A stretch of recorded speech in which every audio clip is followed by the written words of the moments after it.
तो हेलो दोस्तों, मैं हूं उदल यादव और आपके लिए लेके आ गया हूं फिर से डेटा स्ट्रक्चर्स का एक और नया वीडियो। वैसे ये डेटा स्ट्रक्चर्स से थोड़ा बहुत ही रिलेट कर पाएगा, क्योंकि आज के वीडियो में हम ये देखने वाले हैं कि कलेक्शन फ्रेमवर्क क्या होता है। अब कलेक्शन फ्रेमवर्क होता है क्या, चलो मैं पहले आपको बता देता हूँ, उसके बाद उसको समझाऊंगा कि डेटा स्ट्रक्चर से वो कैसे रिलेटेड है। ठीक है, तो पहले अपन हेडिंग डाल लेते हैं, जावा कलेक्शन फ्रेमवर्क। ठीक है, अब होता क्या है, basically it is a collection of what. अपन कह सकते हैं कि कलेक्शन ऑफ क्लासेस या फिर कलेक्शन ऑफ पैकेजेस। ठीक है, तो आपके मन में ये सवाल आएगा कि मतलब collection of classes, collection of packages, तो इसका क्या क्या मतलब क्या है। मैं समझाता हूँ। हमने अभी जैसे एरेस पढ़ा, लिंक लिस्ट पढ़ा, ठीक है, तो उस हिसाब से क्या रहता है ना, मान लो कि हमारे पास ये एरे है, ठीक है। अब इसके अंदर बहुत सारे ऑपरेशंस हैं अपने पास। क्या ऑपरेशंस है भैया, हमको कोई सी वैल्यू इसके अंदर इंसर्ट करनी है, ठीक है, कोई वैल्यू इसके अंदर हमको क्या करना है, अपडेट करनी है, या फिर कोई वैल्यू हमको यहाँ से डिलीट करनी है या यहाँ से डिलीट करनी है, या फिर हमको क्या है, इतना एरे तो है, इसके अंदर कोई लास्ट में ना एक वैल्यू और ऐड करनी। तो इन सब के लिए अपन ने क्या करा, ऑपरेशंस देखे हैं, फॉर लूप, वाइल लूप लगा लगा के। हमने देखा कि एरे के अंदर क्या होता है, सॉर्टिंग होती है, या फिर हम क्या करते हैं, कोई की वैल्यू सर्च कर लेते हैं कि भैया कोई 4 है हमारा जो डेटा, वो एरे में कौन से इंडेक्स पे उसको सर्च करो।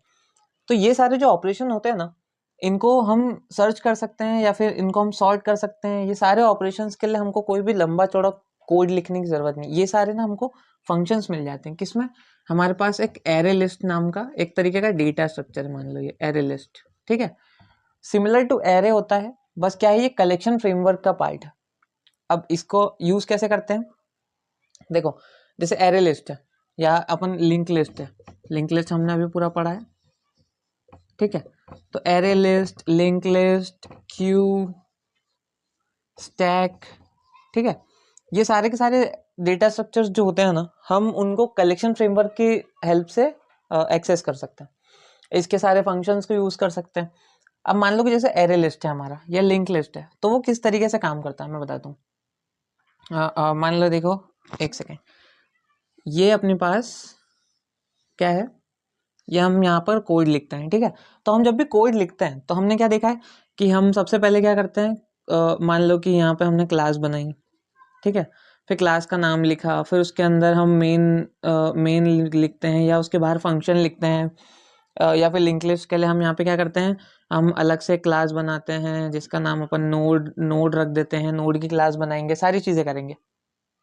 पर मान लो हमको क्या करना है, डायरेक्ट हमको लिंक लिस्ट का एक्सेस करना है, और लिंक लिस्ट के लिए हमको कोई पर्टिकुलर एक, तो हम क्या करेंगे, क्या चीज़, जैसे कि मान लो हम ना नोड बना रहे हैं, उसके अंदर हम क्या कर रहे हैं, कोई भी ऑपरेशन कर रहे हैं, कि इंसर्शन ऑपरेशन हो गया, डिलीशन ऑपरेशन हो गया, उसके लिए हम कोड लिख रहे हैं। ये सब करने की ज़रूरत नहीं, हम क्या करेंगे, सीधे करेंगे इम्पोर्ट यहाँ पे, और लिंक लिस्ट की क्लास हमने कर ली, यहाँ हमने लिंक लिस्ट की क्लास इंपोर्ट कर ली।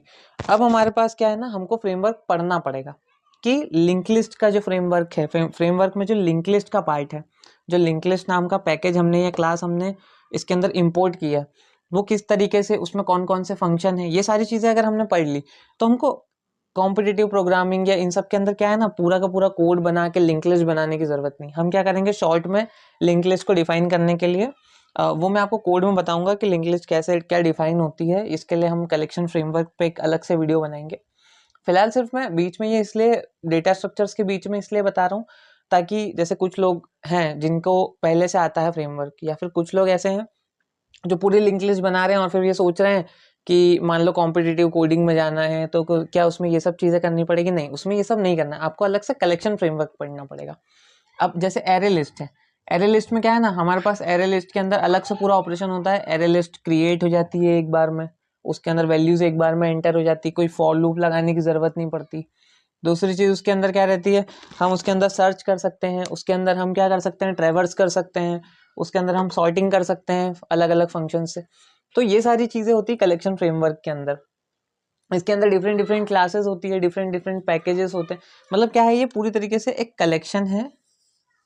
ये मान लो कि ये एक कलेक्शन है, ठीक है, इसके अंदर different different classes, different different packages, सारी चीज़ें होगी, ठीक है। तो ये था एक ओवरव्यू कि किस तरीके से ये सब चीज़ें काम करती है। बाकी एरे लिस्ट के ऊपर एक सेपरेट हमारी जो प्लेलिस्ट आएगी आगे आने वाले टाइम में। अभी तो ये सिर्फ इसलिए था कि एक बार आपको जनरल आइडिया मिल जाए कि एक्चुअल में जावा कलेक्शन फ्रेमवर्क क्या होता है, ठीक है। तो अभी हमारी एरे कंप्लीट हो गया है, लिंक लिस्ट कंप्लीट हो गई। लिंक लिस्ट में कुछ वीडियोस बचे हैं जिसमें कि हम देखेंगे कि डबली लिंक लिस्ट क्या होता है और सर्कुलर लिंक लिस्ट क्या होता है, ठीक है। तो मिलते हैं नेक्स्ट वीडियो में। Thank you.